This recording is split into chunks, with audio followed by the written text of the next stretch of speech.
Hola, muy buenas tardes. Como siempre es un gusto saludarlo y darle la bienvenida a un webinar más que realizamos con mucho cariño para todos ustedes desde el Hospital Clínica Bíblica.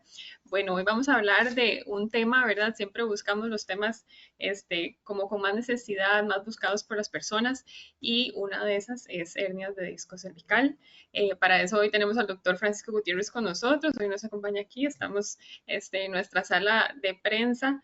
Él es especialista en neurocirugía y viene a contarles todo acerca de este padecimiento, ¿verdad? Si puede llegar a ser un poco incómodo y doloroso. Entonces, como siempre, queremos brindarle prevención, bienestar a usted y a toda su familia. Buenas tardes, un placer poder estar un rato con ustedes y compartir de este tema de hernias de discos cervicales que pueden, como dice Elisa, pueden llegar a ser muy incómodas, muy cronificadas y a veces es un padecimiento que se menosprecia y si aprende el famoso vivir con dolor, el paciente ya se resigna que siempre tiene dolor, que no hay alternativas y bueno, en eras de la medicina actual donde existen ahora terapias y alternativas medicamentosas y terapéuticas donde existen muchas opciones de tratamiento, pues el vivir con dolor es una opción que ya no se maneja como antes, sino que siempre todo paciente es candidato a algún tipo de procedimiento o algún tipo de tratamiento sin necesidad de cirugía. Hay que dejar claro que el concepto de hernia de disco, independientemente de qué parte de la columna sea, simplemente habla de un diagnóstico radiológico. Es decir, el que una persona tenga una hernia de disco no quiere decir que haya que operarla, sino que el manejo de una hernia de disco es totalmente medicamentoso, tratamiento, terapias y como vamos a ver más adelante, lo que esto implica es que el 85% de los pacientes resuelven sin necesidad de una cirugía, por lo cual una hernia de disco cervical en la mayoría de los casos es de manejo conservador y son pacientes que se pueden manejar sin necesidad de una operación. Para entender un poco el concepto, lo que queremos es básicamente que tengamos claro cómo se manifiesta, cuándo puede tener un paciente una hernia de disco cervical para poder llegar a ese diagnóstico. Es un largo camino. Cuando hablamos de cervicales, hablamos de la parte de la columna en el cuello, lo que está exactamente debajo de la cabeza y por arriba de los hombros. Ese es el cuello. Cuando hablamos de hernias de discos cervicales, estamos hablando específicamente de esta zona porque, como pueden ver en este diagrama, hay hernias de disco, perdón, vértebras cervicales, pero también hay dorsales, lumbares, sacras, y cada una de esas subcolumnas representa una enfermedad diferente, ya que tienen un comportamiento muy característico cada una. Las vértebras cervicales son pequeñas, son más angostas, tienen forámenes o los huequitos por donde el nervio sale más pequeñitos y son con manifestaciones diferentes a, por ejemplo, las lumbares, donde son vértebras grandes, robustas, con manifestaciones clínicas un poquito diferentes. La presentación clásica, cuando una persona llega al diagnóstico, la parte clásica es cuando el paciente le duele el cuello. Casi siempre son pacientes que se manifiestan con dolor de cervicales. Es un dolor que inicialmente comienza muy esporádico, algo que es que siempre parecido, me da desde joven, pero conforme van pasando las semanas, luego se vuelvan a tornar meses, el paciente comienza a notar de que el dolor de cervicales es cada vez más frecuente.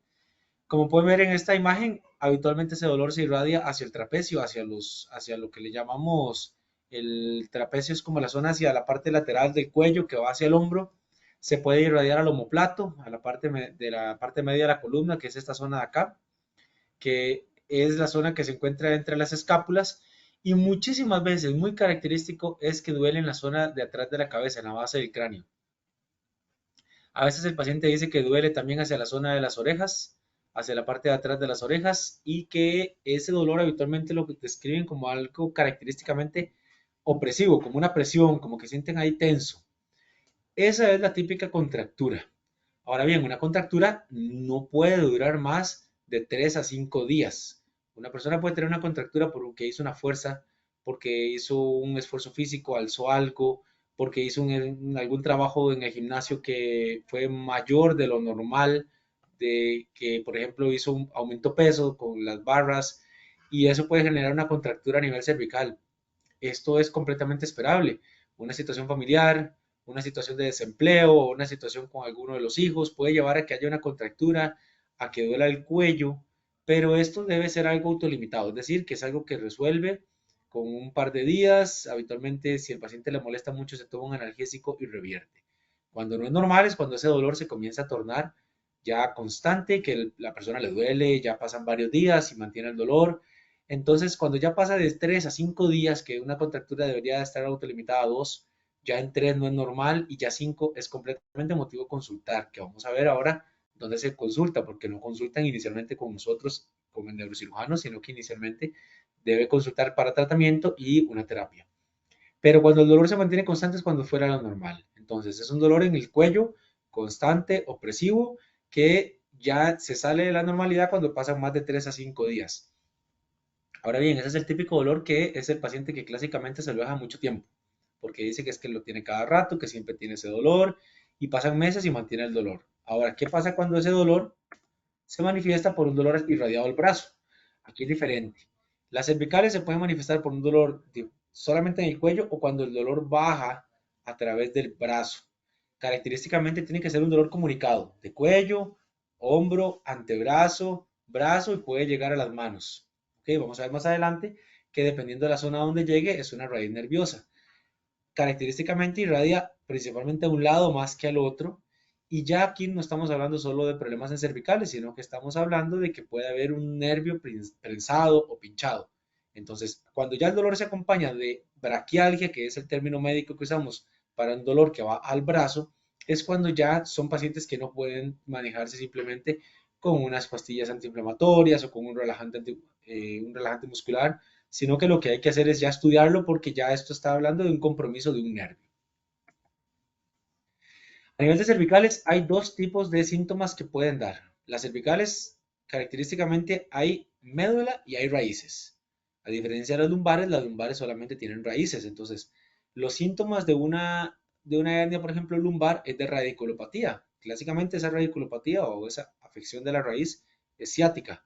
Pero a nivel de cervicales, no solo puede haber ciática, no solo puede haber dolor del brazo, es decir, de braquialgia, de un nervio prensado, sino que puede haber una compresión de la médula espinal, que esto sucede ya cuando hay compromiso de la función neurológica del paciente.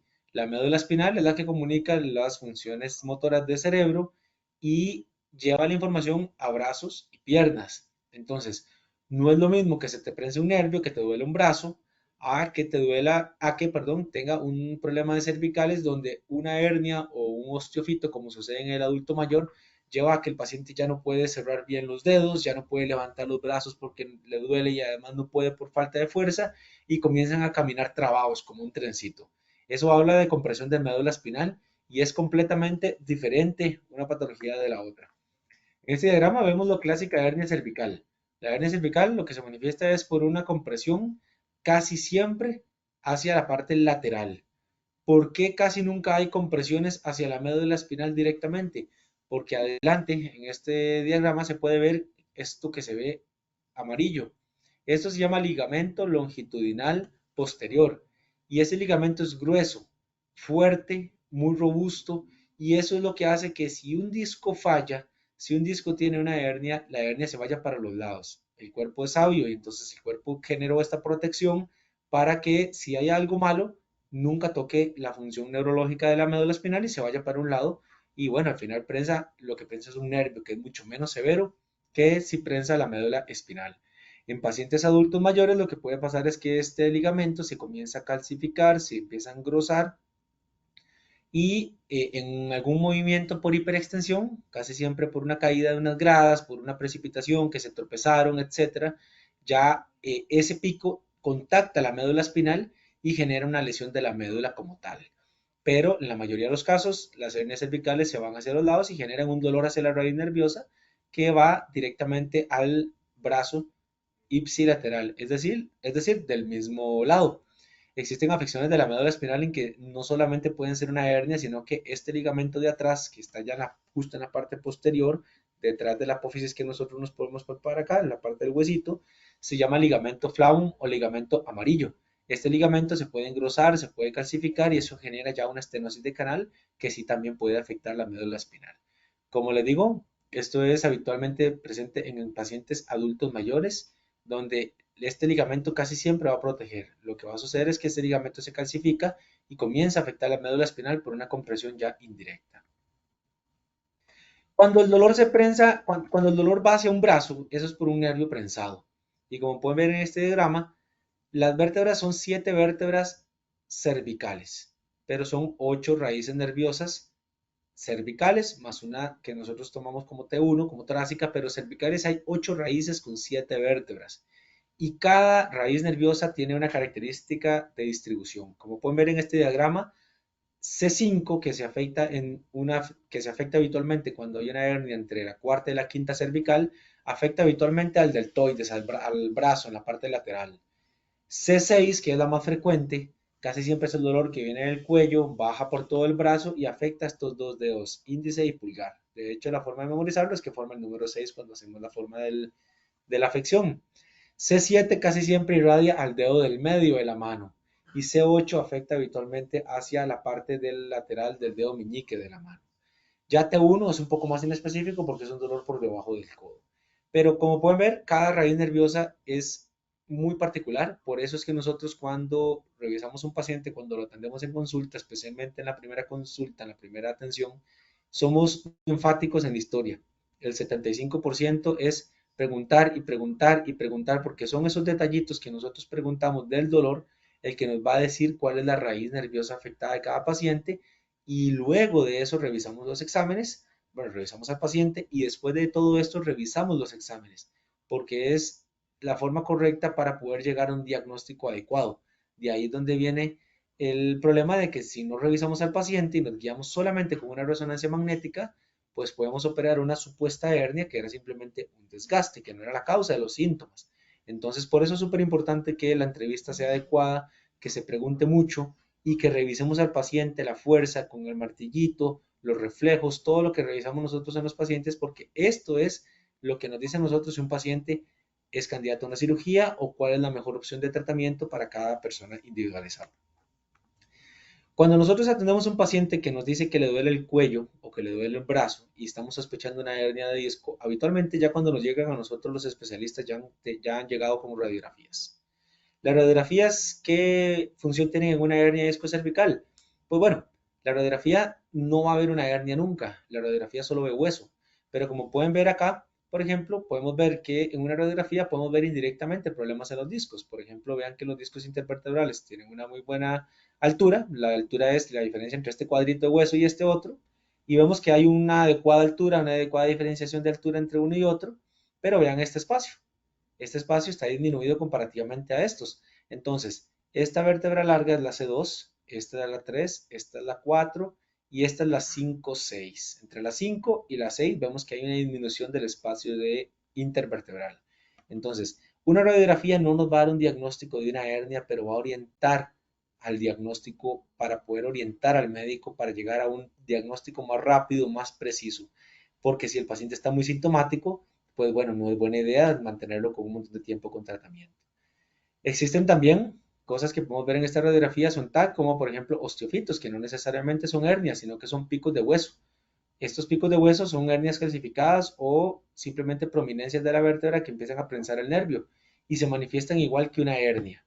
La diferencia es de que estas son más dolorosas, porque el paciente al tener una compresión por un fragmento óseo es más duro y eso hace que el nervio genere mayor tensión, tenga un raspado más fuerte cuando se mueve el brazo y eso genera mayor dolor. Esta es una resonancia magnética. Aquí lo que podemos ver es que hay una protrusión en esta zona, como lo pueden ver acá donde estoy señalando con el mouse, y genera una compresión directamente de la médula espinal. En este caso es una compresión medular. Entonces vean las diferencias de diagnósticos que existen entre solamente una compresión por una hernia a la raíz o una compresión por un osteofito a la raíz, pero ya aquí estamos hablando de una hernia que comprime la médula espinal. Al final, bueno, aquí aterrizamos. ¿Cuál es el manejo de este tipo de hernias? ¿Qué hacemos cuando llegamos a ese diagnóstico? Cuando comienza un dolor cervical, el manejo inicial siempre va a ser tratamiento y terapia. Si el dolor persiste por más de 3 a 5 días, el paciente puede manejarse en su hogar, puede buscar un terapista físico capacitado en el manejo de problemas de cervicales, porque la mayoría de los casos son contracturas, son problemas de músculo, que el terapista físico, si está bien capacitado en el manejo de este tipo de patologías, está en la total capacidad de resolver. Entonces, si el terapista, a la hora de revisar al paciente en la primera cita y de entrevistarlo, encuentra algo que le llama la atención, algo que no le calza, él mismo va a referir al paciente al especialista y no lo va a tocar. porque aquí es donde viene la responsabilidad de un terapista, donde si él encuentra que hay datos de compresión de una médula espinal o que hay datos de compresión de un nervio, o él encuentra que está débil la extensión de la muñeca, por ejemplo, que esa es la raíz C6, o la flexión de la muñeca, que es la raíz C7, o la prensión de estos dedos, que es la raíz C6, él debe estar en el deber de referir al paciente para que un médico especialista, en este caso el neurocirujano, valore al paciente, le envíe una resonancia magnética y lo estudie, ya que una terapia física puede empeorar la hernia o puede empeorar el cuadro clínico del paciente. Inicialmente, los medicamentos recomendados siempre se recomienda iniciar con tratamiento. ¿Cuáles son los tratamientos recomendados cuando empezamos con un diagnóstico de hernia de disco o cuando sospechamos? Si lo que tenemos es solo sospecha, lo que se recomienda son relajantes musculares en un ciclo no mayor a una semana. Se pueden utilizar antiinflamatorios si el dolor es cervical puro. Si el dolor baja hacia el brazo, se recomiendan analgésicos puros de otro tipo, no antiinflamatorios. ¿Por qué? Porque los dolores neuropáticos, o sea, de nervios, de raíces nerviosas, no responden tan bien a los antiinflamatorios. Los antiinflamatorios siempre ayudan, pero no son la opción de manejo número uno medicamentosa, porque si es el nervio prensado, si el dolor baja por el brazo, lo que se recomienda son analgésicos que se llaman de acción central, que van desde acetaminofén, tramal, tapentadol, fentanil, morfina, codeína, que son analgésicos centrales que actúan directamente en la parte nerviosa. Los antiinflamatorios generan alivio por la vía analgésica que tienen, pero el problema no es una inflamación. No es como cuando nos golpeamos un codo y se nos inflama y nos tomamos un diclofenaco, por ejemplo, y eso desinflama muy bien y maneja el problema rápidamente. En este caso, los dolores neuropáticos son diferentes y por ende tenemos que utilizar este tipo de tratamientos. Asociado a los relajantes musculares, que siempre va a haber asociado al dolor de cervicales una contractura o un dolor cronificado en el cuello. Entonces, la terapia, el tratamiento con relajantes y analgésicos es la opción para empezar. Y a esto funciona muy bien, pero los medicamentos funcionan bien, pero sumándoles terapia física, la respuesta es mucho mejor. La terapia física consiste inicialmente en una terapia enfocada en que se afloje el músculo, es decir, se llama terapia para la contractura como tal. Es una terapia que lo que se trabaja es básicamente electroterapia, calor, y cuando el dolor baja por el brazo, aquí entra la terapia que se conoce como terapia de neuromodulación, que se utilizan terapias con ultrasonido, magnetoterapia, pueden hacer terapia de estimulación profunda, donde ya se trata directamente la respuesta del nervio. Hay que dejar claro aquí, la terapia no es milagrosa, la terapia no funciona en una cita. De hecho, las terapias físicas pueden empeorar el dolor en las primeras 2 o 3 sesiones. Entonces es importante que el paciente siempre se le explique, especialmente por parte del terapista, que cuando va a empezar terapia, tiene que tener por lo menos 4 sesiones para ver un cambio. Y ese cambio va a suceder paulatino. Es decir, hacemos una terapia, si está muy contracturado, habitualmente se utiliza todos estos aparatos y además le hacen masaje manual para tratar de que el músculo vaya soltando sus contracturas, pero esto requiere tiempo. Entonces, si estamos hablando de que requiere 4 sesiones, el esquema idóneo es 2 terapias a la semana. Una terapia semanal no lleva a un resultado, ya que el músculo requiere estímulo, tiempo de reparación, estímulo, tiempo de reparación. Pero ese tiempo de reparación no puede pasar más de 4 o 5 días porque el efecto de la terapia previa se pierde. Entonces la persona va a una terapia semanal y es como ir por primera vez varias veces. No lleva un continuo a las terapias. Es importante que la terapia se haga 2 veces por semana mínimo y si el dolor es muy intenso se puede aumentar a 3 veces por semana, pero siempre tiene que haber días libres entre terapia y terapia. Y aquí es la parte de la comunicación con el terapista en que vaya haciendo la terapia como tiene que hacerse y vamos viendo resultados. Cuando el paciente es referido ya por nosotros, que nosotros vemos y encontramos una hernia de disco, que ya aquí es diferente, porque estamos hablando del manejo cuando no sabemos qué tenemos, simplemente el dolor de cuello, o cuando ya tenemos el diagnóstico. Si ya te encuentran una hernia de disco, ya vemos que hay una hernia, una protrusión del disco intervertebral, nosotros enviamos un ciclo de terapia física completo. Esto significa que son 8 a 10 sesiones, 2 por semana. ¿Eso qué significa? Que es un mes mínimo de terapia física para ver un resultado. Y asociado a estos medicamentos que mencioné previamente, nosotros como especialistas indicamos neuromoduladores. ¿Qué son los neuromoduladores? Son tratamientos que nosotros utilizamos de manera ya crónica. Es Es decir, un paciente que viene con 8 meses de dolor de cuello no puede esperar de que yo le dé un par de pastillas 2 días y que se le quite el dolor. Eso no sucede. Si el dolor es crónico, necesitamos un tratamiento crónico, que no es que se va a dejar el tratamiento de por vida en el paciente, sino que se utiliza por algunos meses, habitualmente de 1 a 3. Entonces, utilizamos los neuromoduladores. Existen neuromoduladores puros y neuromoduladores alternativos. Los neuromoduladores puros son la pregabalina y la gabapentina, que son medicamentos que son para neuromodular. Es decir, ¿qué es lo que hacen estos medicamentos? De manera explicándolo sencillamente, cuando a usted le duele el brazo, cuando ya hay un brazo afectado por un nervio prensado, ya le duele el brazo, ese dolor va a interpretarse siempre en el cerebro. Cualquier dolor se interpreta en la corteza sensitiva del cerebro. Las neuronas que captan esta señal tienen un umbral de descarga. Cuando llega la señal, tiene que llegar a un punto donde, para que descargue el dolor y sienta dolor el paciente, hay un punto que se llama umbral o trigger point, que es el término, digamos, en la nomenclatura en inglés, que casi todo esto está escrito en inglés. Lo que hacen estos tratamientos neuromoduladores es subir ese umbral de dolor, y entonces lo que hacemos con este tipo de tratamientos es que el dolor se hace menos constante y menos intenso, pero el dolor va a estar. No son analgésicos, son neuromoduladores. Los analgésicos son para el dolor, pero estos medicamentos hacen que los analgésicos sean cada vez menos, sean menos necesarios y actúen más rápido con el paso del tiempo. Estos son los neuromoduladores puros. Y existen otros neuromoduladores alternativos, que son tratamientos que se utilizan en algunos casos diferentes. Por ejemplo, se utilizan los antidepresivos y los antiepilépticos los utilizamos mucho como neuromoduladores alternativos. ¿Cuándo uno y cuándo otro? Bueno, depende. En pacientes, el neuromodulador puro tiene la particularidad que da mucho sueño. Entonces, un paciente que es muy activo, que tiene que levantarse muy temprano, que no tiene tanto tiempo para dormir, no es buena idea darle neuromoduladores puros porque cuando se levanta el paciente se va a sentir mareadillo, todavía muy dormido. En mujeres, los neuromoduladores puros tienen un efecto un poco más mayor en el tiempo. ¿Por qué? Porque los neuromoduladores tienen una distribución que se llama lipofílica, que es en grasa. La mujer, naturalmente, por más delgada que sea, siempre va a tener un porcentaje de grasa mayor que el hombre. Entonces, el medicamento dura más tiempo en el cuerpo.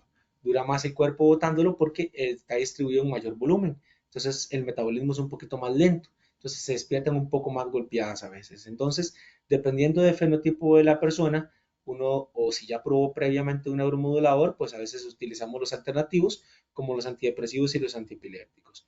O una mujer joven que está en etapa de que está intentando quedar embarazada, por ejemplo, no se usan antiepilépticos porque pueden dar efectos adversos en la formación del feto. Entonces, son alternativas que tenemos que individualizar para cada paciente, pero siempre se debe utilizar un neuromodulador. Y en este manejo medicamentoso, aparte de los analgésicos, de los relajantes y de los neuromoduladores, también están las opciones de complejos vitamínicos, especialmente cuando el dolor baja por el brazo. ¿Por qué? Los complejos vitamínicos de tipo B, B6 y B12 principalmente, se utilizan para remielinizar el nervio. Los nervios son como un cable. Si ustedes lo meten en el microscopio, se van a ver un montón de filamentos, de tiritas. Y esas tiritas van cubiertas de una grasita, como cuando uno abre un cable de corriente eléctrica que por dentro el cobre tiene como una grasita, es exactamente igual a los nervios. De hecho, eso se hizo en base a las investigaciones que se hicieron en mamíferos, que encontraron que eso favorecía la transmisión nerviosa, hacía más efectiva la conducción eléctrica. Entonces, los complejos vitamínicos lo que hacen es regenerar esa mielina, esa grasita, y hace que el nervio funcione mejor. Entonces, se manifiestan que estos síntomas que bajan por el brazo, cuando tienen dormidos los dedos, etcétera, van disminuyendo con el paso del tiempo. Hay que dejar claro siempre al paciente que estos medicamentos duran 2 a 3 semanas en hacer efecto. Entonces hay que tener paciencia.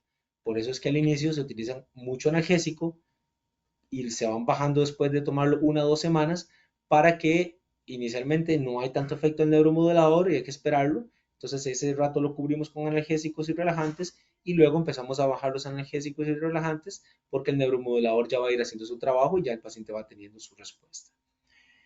Existe, ya cuando hacemos este tipo de tratamientos, mandamos un ciclo completo de terapia física.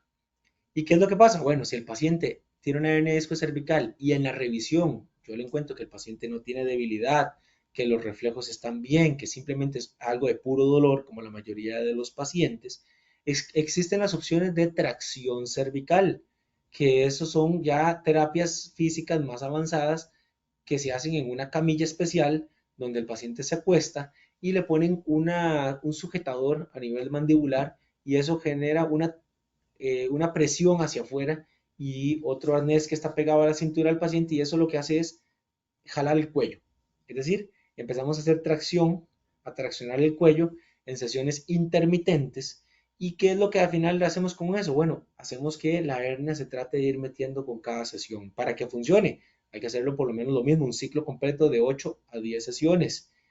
Importante, no todo el mundo califica para una tracción cervical. Para hacerse una tracción cervical, el paciente tiene que tener una resonancia. Segundo, tiene que haber sido visto por el especialista. Porque la tracción puede generar mayor lesión si el paciente tiene un osteofito, si tiene antecedente de una cirugía cervical, si tiene una calcificación y ustedes lo meten en tracción, lo pueden fracturar.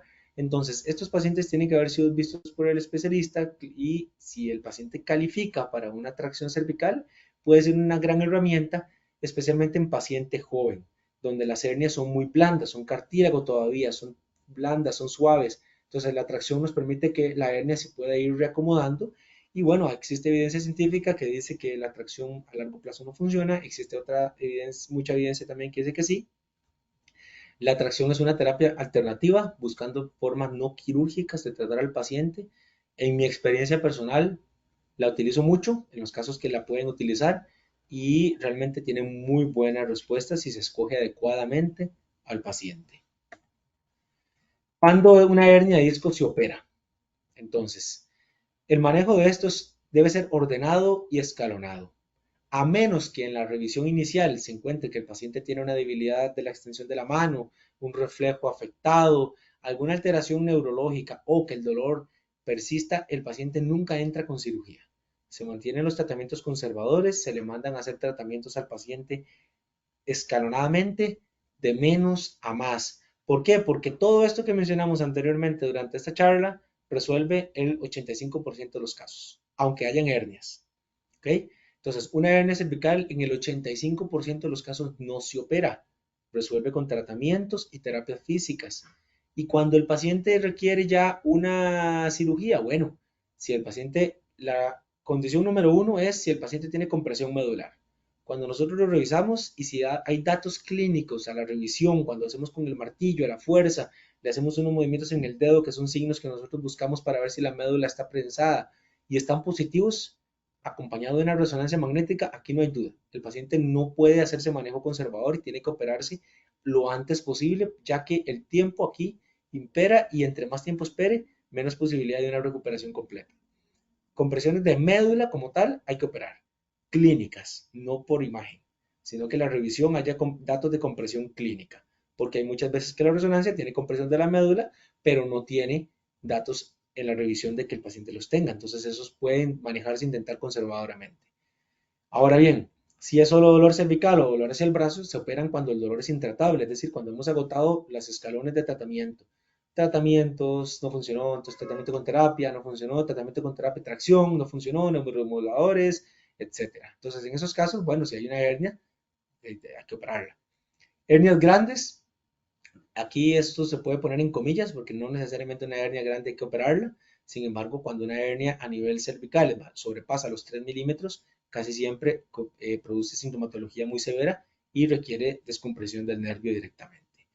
Cuando con el martillo nosotros encontramos de que el brazo que al paciente le duele hay una diferencia de reflejos entre un lado y otro, estos casos es mejor entrar con una cirugía, ya que si hay afección neurológica, el martillo, por ejemplo, cuando golpeamos con el martillo en la muñeca, en el codo y en la parte de atrás del codo, estos son datos clínicos que nosotros revisamos. Los nervios tienen funciones de sensibilidad, de fuerza motora, o sea, de movimiento, y de reflejos. Los reflejos el paciente me puede decir que siente dormido porque tiene dolor. El paciente me puede decir que le cuesta mover porque tiene dolor, pero el reflejo no lo puede controlar. Entonces el reflejo es algo muy objetivo. Y si hay pérdida del reflejo, comparativamente, porque hay gente que tiene reflejos bajos en todo el cuerpo, pero si el lado izquierdo, por ejemplo, el lado derecho, por ejemplo, está completamente bien, pero yo golpeo en el lado izquierdo y hay una diferencia muy clara en un reflejo, en esa raíz nerviosa, el paciente es indicado para cirugía. Y bueno, como dije anteriormente, Habitualmente la cirugía llega cuando han pasado meses de tratamientos, de terapias, de tracciones y que ya hemos agotado todas las alternativas de manejo en los pacientes, pues estos son los casos en que el paciente es candidato a una cirugía. Es decir, en resumen, la mayoría de los pacientes no requieren una operación, pero cuando la requieren, pues bueno, existen dos alternativas. Se pueden operar vía posterior, como se hace en la lumbar, pero la cervical característicamente se opera en vía anterior, por delante, a través, digamos, de una herida en la parte derecha del cuello, que va entre lo que es la tráquea que palpamos en el centro, y ahí se hace una herida pequeñita localizada por rayos X, y en el centro, justo en esa zona, entre la tráquea y el esófago y el paquete de donde está la carótida y la yugular, existe un espacio donde hay un acceso directo al cuello y nosotros podemos reparar las cervicales sin necesidad de tocar atrás. ¿Cuál es la ventaja de la cervical? Que operamos por delante. El único músculo que se toca es que hace este movimiento del cuello que se llama platisma, que es de la mímica facial, de las muecas, digamos, que nos permite hacer expresiones faciales, pero no hay un grupo muscular como atrás, que hay un músculo fuerte, grande como el trapecio y todos los que están paraespinales. Entonces la recuperación es más rápida. El paciente, la recuperación es mucho más veloz y por ejemplo en esta imagen que estamos poniendo está la clásica reparación que hacemos de una hernia de disco cervical, en donde lo que se hace es retirar el disco y ponemos un implante que lo que produce es una fusión de ese espacio operado y como pueden ver va atornillado a la vértebra de arriba y a la vértebra de abajo y eso es lo que se conoce como una fusión cervical anterior. ¿Qué es la ventaja de la cirugía de ahora? Bueno, como pueden ver va atornillado, entonces ya el paciente no requiere usar un collar después de la cirugía. Antes era solo la cajita, entonces para que esa cajita no se moviera se le indicaba un collar un mes rígido y 2 meses más con un collar semiblando.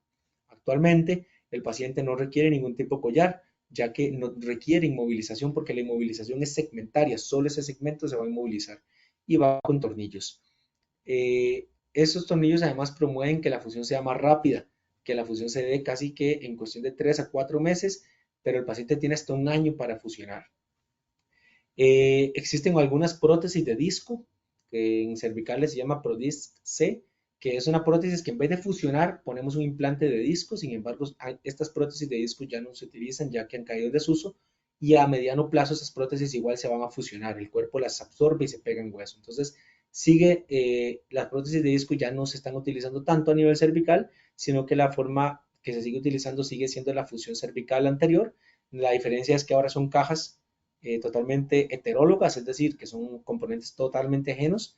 Antes se sacaba injerto de cresta ilíaca o de la tibia y se ponía en ese espacecito donde está el disco, en este espacio entre vértebra y vértebra, se ponía un fragmento de hueso de alguna parte del cuerpo y se le ponían placas. Ahora se utilizan estos injertos autobloqueados que producen una fusión. La pregunta clásica, doctor, ¿y al fusionarme este espacio pierdo movimiento? Se pierde el movimiento radiológico, es decir, ustedes hacen una radiografía en la mayor extensión y la mayor flexión, en promedio se pierden 7 grados de flexo-extensión. Sin embargo, clínicamente el paciente no lo va a percibir. ¿Por qué? Porque tiene todo otro grupo de vértebras donde el paciente compensa.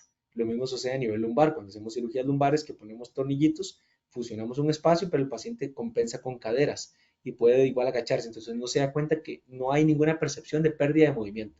El paciente puede agacharse, puede flexionarse sin ninguna restricción a mediano y largo plazo. Es una cirugía con una recuperación bastante acelerada comparativamente con las lumbares y nos permite descomprimir el nervio. Entramos por la vía anterior que es por acá y nos permite descomprimir los nervios que están en la porción posterior de manera con microscopio. Bueno, eso es lo que teníamos del tema de hoy de manejo de hernias cervicales. Resumiendo, la mayoría no superan, que es lo que hay que dejar claro, y el manejo de estos pacientes habitualmente es muy escalonado, muy ordenado y requiere simplemente de llevar una secuencia de tratamientos para que el paciente tenga el mejor resultado sin necesidad de llegar a una eventual cirugía. Muchas gracias. Muchas gracias, doctor. Vamos a moverlo para que salgamos los dos. A ver si hay preguntitas. Muchas gracias, estuvo súper interesante. Vamos a ver por aquí. Voy a dejarles de compartir para que nos puedan ver. Aquí estamos. Vamos a ver. Bueno, nada más recordarles para darles un poquito de tiempo mientras formulan la pregunta que todos estos webinars los grabamos. Entonces los subimos al canal de YouTube de Hospital Clínica Bíblica. Entonces cualquier dudita, voy a quitar el desenfoque porque ya no se nos ve el doctor. Cualquier dudita que tengan, no sé, que no, ¿verdad? Se les fue algún dato o lo que sea, lo pueden volver a ver en unas horitas, ya va a estar ahí arriba. Vamos a ver. Doña Karen nos pone gracias por su ayuda. En mi caso, yo ya me hice una resonancia magnética. Tengo dolor de cuello, brazo, mano izquierda dormida. El resultado de la resonancia es que tengo osteofitos en C4, C5, C6 y protusión discal C3, C4, C6. Bueno, en estos casos que el paciente tiene un osteofito es como la imagen que puse al inicio, donde según el osteofito es un pico de huesos, funciona o se manifiesta muy parecido a una hernia de disco. El problema es que duele más y cuesta más tratarlo.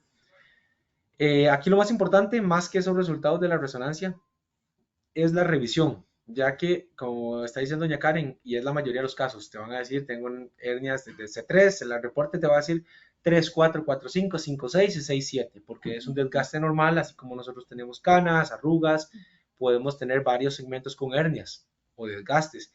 Esto es totalmente esperable, entonces aquí es la revisión del paciente lo que nos va a decir cuál de todos esos niveles es el que le está causando problema. Y dependiendo del perfil de, por ejemplo, en este caso de doña Karen, algunos pacientes son candidatos a un tratamiento u otro, y si la mayoría de los casos llegan y te dicen, no, nunca he tenido un tratamiento ordenado, nunca me han dado, me han tratado por aquí, luego en el Levice me dieron esto, luego por allá me dieron otra cosa, pero si no he hecho tratamiento ordenado, es reestructurar todo, volver a empezar desde cero, volver a hacer tratamiento ordenado y terapia física y actualizar estudios. Perfecto. Cuando hay hernia, bueno, doña Cristina, gracias por su preguntita. Cuando hay hernia y se le indica al paciente cámara de tracción, la hernia puede ceder y se mete o cómo se mantiene adentro. La hernia habitualmente no vuelve a su punto, no vuelve a entrar totalmente. O sea, yo lo explico de esa manera, como que jalamos la hernia para adentro, pero si te haces una resonancia después de la tracción, es mínimo lo que vas a tener de resultado. Aquí el punto es de que estamos hablando de espacios microscópicos, donde los campos son de 2, 3 milímetros y son cosas que radiológicamente nos van a manifestar como un cambio.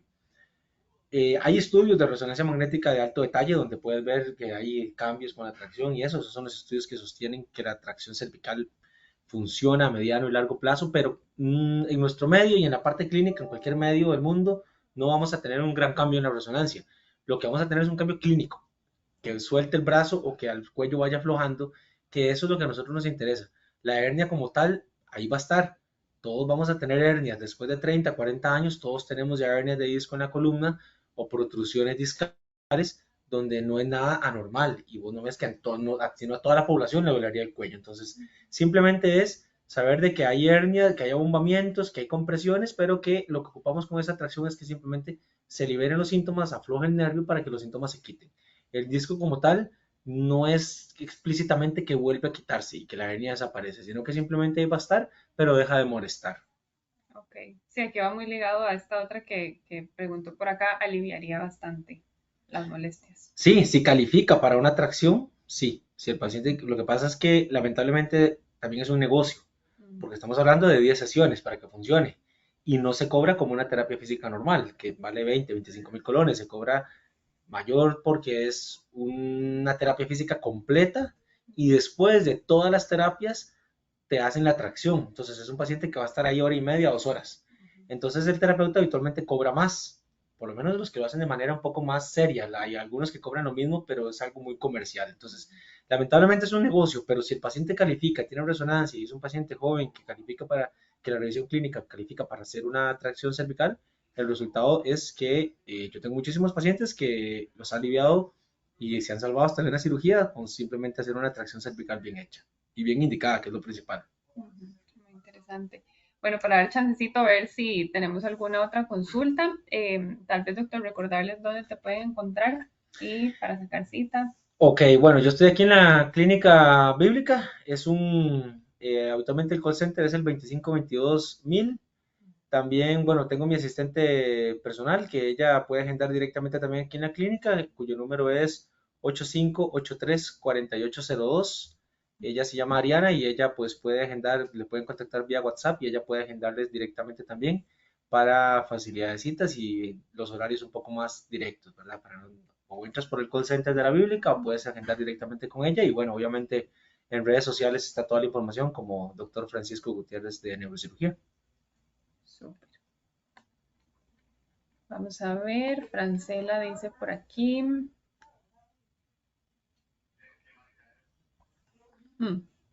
Vamos a ver El cómo lo lumbar. ordenamos. Este es el resultado de mi resonancia Sí. y paso con mucho dolor. Dice que tiene cambios en relación con espondilosis lumbar, con una protrusión discal L5, S1 derecha, que comprime la raíz S1 derecha. Que era lo de usted. Bueno, este es lumbar, pero la manifestación, los tratamientos son muy parecidos. Existe tracción cervical y tracción lumbar. Depende de la edad de Francela. Algunos pacientes, una hernia L5S1 puede funcionar bastante bien una tracción lumbar, siempre y cuando el paciente haya hecho primero el tratamiento ordenado y terapia. No se entra con tracción. En cuanto al manejo de esto, muy parecido. Se utilizan analgésicos como le dejaron a ella codeína. Se está manejando bien, se está dejando acetaminofén con codeína porque no se entra de una vez con AINES, sino que utilizamos analgésicos puros y está dejando el epival, que es lo que hablábamos. Este es un antiepiléptico, se está usando un neuromodulador alternativo. Probablemente, no sé, probablemente si está tomando acetaminofén con codeína es en la caja. Y en la caja no hay pregabalina, lo que es gabapentina, y no está accesible a todos los médicos. En este caso, Francela tiene 45 años. El tratamiento está bien, tratamiento medicamentoso, se pueden agregar complejos vitamínicos, pero siempre hay que hacer terapia física. O sea, tomar esto es paliar el dolor, pero no vamos a resolver nada a largo plazo ni a mediano plazo. Entonces, en estos casos, el paciente, como ella, digamos, es una opción hacer el tratamiento un poco más ordenado, más completo, hacer terapia física y si la protrusión o lo que ella tiene en el L5S1 no es muy grande, cuando uno lo revisa no hay manifestaciones clínicas tan severas y la resonancia no se ve algo grande, se puede hacer incluso un bloqueo, que es otra alternativa a nivel lumbar, que funciona bastante bien. Un bloqueo directamente en la raíz nerviosa. Ok, creo que habíamos hecho un webinar, ¿verdad? De hernia. Y habíamos hecho hace poco, a finales del año pasado, un webinar sobre manejo de hernias lumbares. Entonces, por si gusta, doña Francela, buscarlo por ahí en el canal de YouTube de, ahí se ven las preguntas, de Hospital Clínica Bíblica. Con mucho gusto. Bueno, creo que hemos llegado al final de las consultas. De verdad esperamos que haya sido un espacio súper provechoso para todos ustedes. Como les dije, en unas horitas ya va a estar ahí en el canal de YouTube por si necesitan repasar alguna cosita. Muchas gracias, doctor. No, a ustedes por la invitación. Siempre, siempre es bienvenido a nuestros webinars. Ya es parte de la familia. De verdad, muchísimas gracias a todos y ojalá que pasen muy bonita tarde. Muchas gracias.